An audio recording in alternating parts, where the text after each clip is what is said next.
Bonjour maître. Bonjour. Traditionnelle question, comment avez-vous eu connaissance de ce concours? Alors le concours a une belle notoriété au sein de la profession, mais j'en ai eu connaissance plus précisément à travers l'expérience d'une consoeur et amie, Déborah Diallo, qui en a remporté l'édition 2020 et qui m'a donné cette impulsion. Eh ben, Déborah Diallo, que je salue d'ailleurs, qui n'a pas pu se joindre à nous malheureusement, mais qui nous doit regarde sûrement très nous regarder. certainement. Voilà. On vous écoute maître.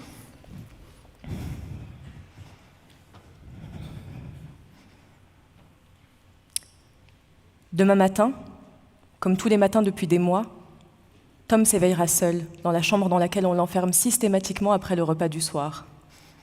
Il tentera d'ouvrir la porte. Elle est verrouillée. Il est encore trop tôt. Tom tapera du pied sur le bas de la porte, mais en vain, elle demeurera close. Frustré et impuissant, il enfoncera ses ongles, une fois de plus, dans des plaies anciennes, puisqu'il n'a d'autre choix que de malmener sa chair. Son esprit aussi est captif, reclus dans une prison chimique, elle aussi sans issue, celle des médicaments, qui chaque jour obscurcissent un peu plus sa pensée, irrémédiablement. Son regard bleu semble désormais éteint. On peut pourtant voir sur des photos anciennes qu'il était espiègle ce regard, qu'il était vif. Aujourd'hui, Tom contemple, hagard, son nouvel environnement. Encore sous le choc, il se souvient vaguement de son enfance, du grand air, de la famille qui l'entourait. Mais il ne sait rien de la façon dont l'étau institutionnel s'est progressivement resserré sur sa vie et sur celle de ses proches. Sa chambre, qui constitue son univers depuis 3 ans, s'est vidée petit à petit. Plus de photos de famille, plus de tapis, plus un seul de ses livres. C'est que malgré les sédatifs, certains jours, la rage d'être enfermé, le désespoir, les pulsions destructrices prennent le dessus. Comme cette fois où Tom a tapissé les murs de sa chambre de ses excréments. Entendre ces mots vous révulse, et moi pareillement. Mais ce qui est véritablement écœurant, ce qui devrait nous donner la nausée, n'est-ce pas plutôt la situation de Tom ? Alors que de bonnes âmes se mobilisent pour la liberté animale, un jeune homme innocent peut se trouver enfermé. Et le monde regarde ailleurs. Comment ne pas penser à la panthère que décrivait si bien Rilke ? Son regard, du retour éternel des barreaux, s'est tellement lassé qu'il ne saisit plus rien. Il ne lui semble voir que barreaux par milliers. Et derrière 1000 barreaux, plus de monde. Car l'existence de Tom est bel et bien celle d'un détenu. Sa maison d'arrêt est appelée maison d'accueil spécialisée, un établissement médico-social qui refuse de se nommer prison. Reclus, sans avoir commis le moindre délit, Tom attend. Quoi ? Il l'ignore. Mais que peut-il espérer d'autre, sinon la répétition de la routine de la veille ? À midi, il engloutira son repas, assis seul face au mur. Il pourra peut-être prendre l'air dans l'espace extérieur qui fait office de jardin. La vue donne sur des usines et des terrains vagues. Puis on le reconduira dans sa chambre, pour ce que la barbarie administrative nomme un temps d'hypostimulation, c'est-à-dire un temps mort, un temps qui n'est même pas le décompte d'une peine.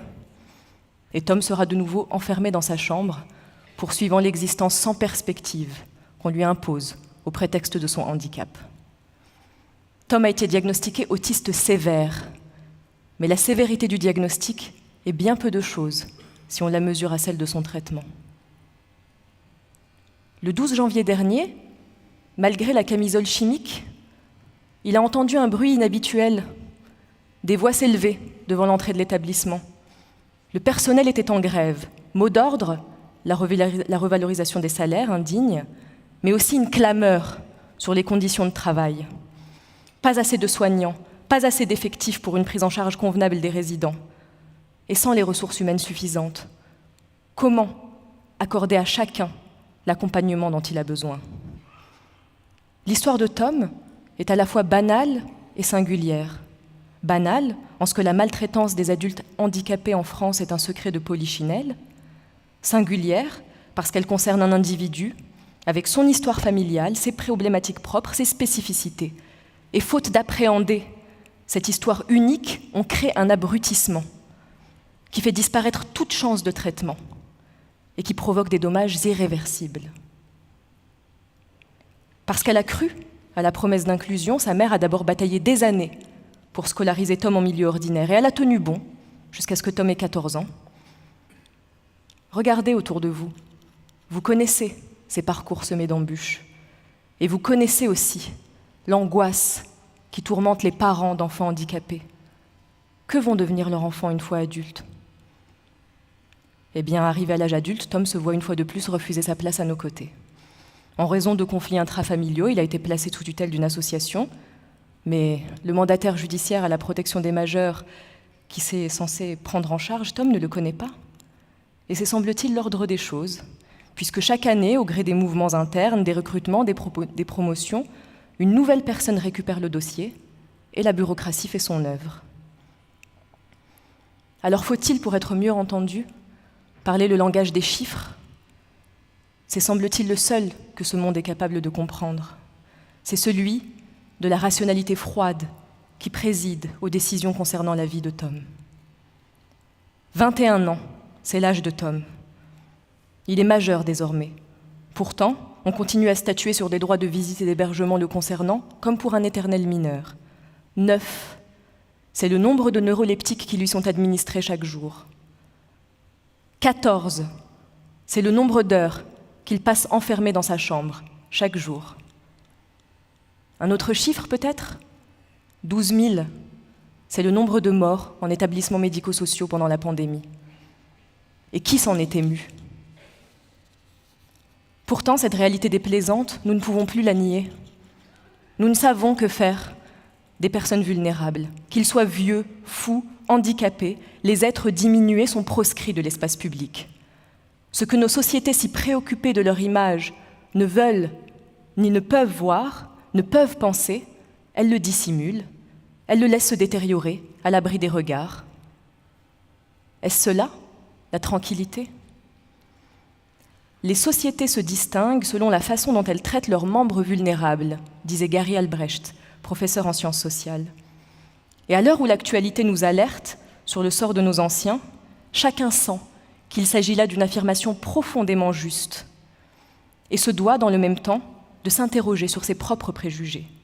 Alors à mon tour, j'aimerais vous interpeller sur le sort de nos personnes vulnérables. Chez nous, en France, pays des droits de l'homme, où sont nos vieux ? Où sont nos fous ? Où sont nos handicapés ?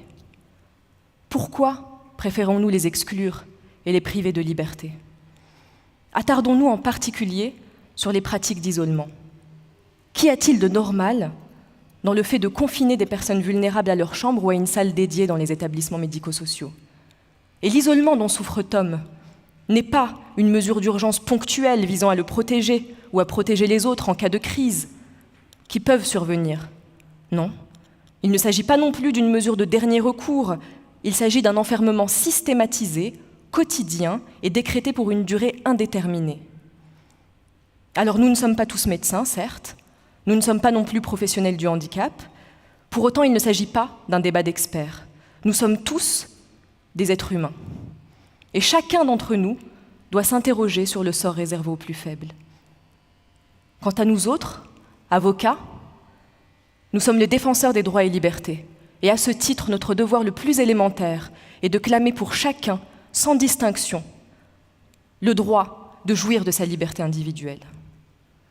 L'article 5 de la Convention européenne des droits de l'homme énonce que toute personne a droit à la liberté et à la sûreté. Nul ne peut être privé de sa liberté, sauf dans les cas strictement définis et selon les voies légales. L'article 3 de la Convention nous rappelle en outre que nul ne peut être soumis à la torture ni à des peines ou traitements inhumains ou dégradants. Et ces droits et libertés fondamentaux sont garantis à tous, y compris aux personnes en situation de handicap, qui plus que tout autre, parce qu'elles sont particulièrement vulnérables, doivent bénéficier d'une vigilance particulière.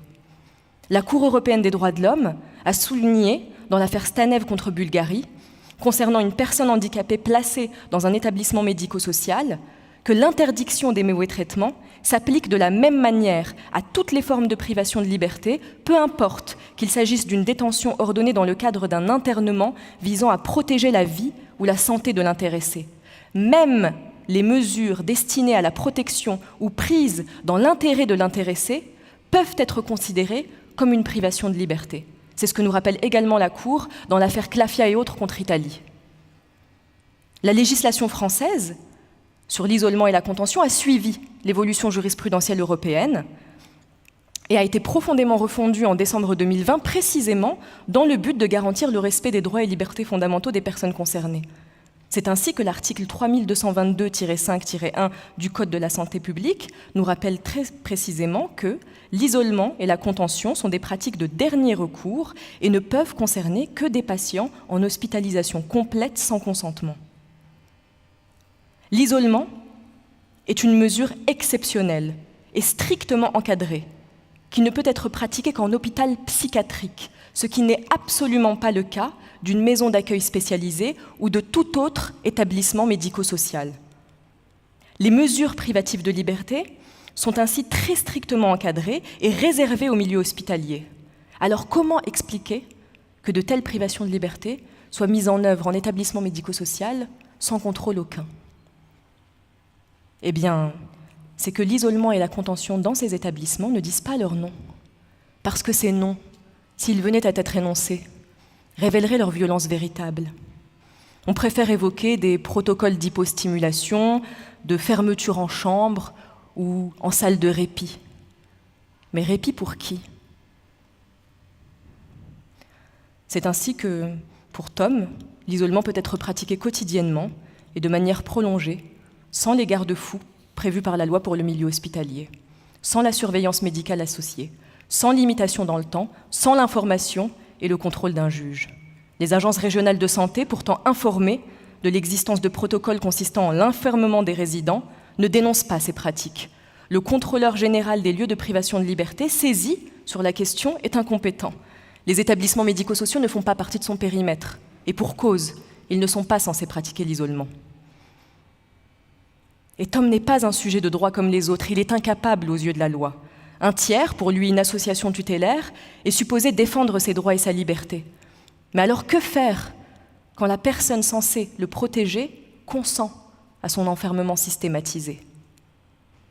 Une fois de plus, rappelons la loi, l'article L311-3-1 du Code de l'action sociale et des familles, qui énonce précisément que les établissements médico-sociaux ont l'obligation d'assurer à la personne accueillie le respect de sa dignité, de son intégrité, de sa vie privée, de son intimité, de sa sécurité et de son droit d'aller et venir librement. Et pourtant, cette nuit, Tom sera de nouveau enfermé dans sa chambre, désarmé, réduit au silence, incapable de défendre ses droits et sa place. Alors gardons-nous bien de jeter la pierre aux équipes éducatives, même si des responsabilités individuelles sont évidemment à pointer.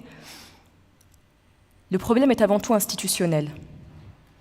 Les établissements sont en sous-effectif, les personnels en grève crient leur désarroi, ils sont sous-payés, débordés, insuffisamment formés, désemparés de ne pouvoir mener à bien les tâches qui leur sont confiées. Portés initialement par leur vocation, leur désir d'accompagner les plus vulnérables, ils se retrouvent soumis à des injonctions contradictoires, à des logiques budgétaires qui les dépassent, au manque de moyens. Alors en théorie, on leur demande d'individualiser les projets d'accompagnement afin que chaque résident reçoive l'accompagnement dont il a besoin, mais en pratique, on privilégie la gestion collective des espaces et des personnes, dans une logique de réduction des coûts. Ce manque d'effectifs et de reconnaissance des professionnels entraîne des dysfonctionnements graves, pouvant aboutir à la maltraitance des résidents et à la souffrance des équipes éducatives elles-mêmes. Cette indignité nous salit tous. Il est temps d'agir, et d'agir avec consistance.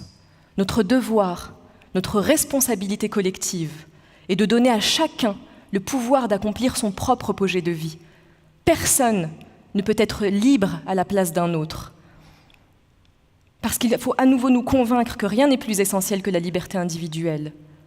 Tom ne demande pas autre chose que ce que réclamait Antonin Artaud. Un endroit où pouvoir trembler en paix. La loi est claire, nous l'avons rappelé. Il faut, et il suffit de se rappeler les fondements de notre droit. La liberté n'est pas un vain mot gravé sur le fronton de nos mairies. Elle est notre boussole. Et je voudrais terminer sur les mots d'Hélène Nicolas, aussi connue sous le nom de Babouyek, auteure diagnostiquée autiste très déficitaire, c'est ainsi qu'elle se définit elle-même. Elle déclarait lors d'une conférence où on l'interrogeait sur son rapport à l'institution: « Nous vivons dans un système administratif qui nous rappelle sans cesse que vous ne rentrez pas dans les cases. Et retour à la case départ, to be or not to be, être ou ne pas mériter d'être. Je vous invite à réfléchir sur ce qui est mérité d'être. Qui de vous, qui de nous, mérite le plus d'être? Est-ce que le mérite est une compétition ou une complémentarité des êtres? » Merci. Merci, maître.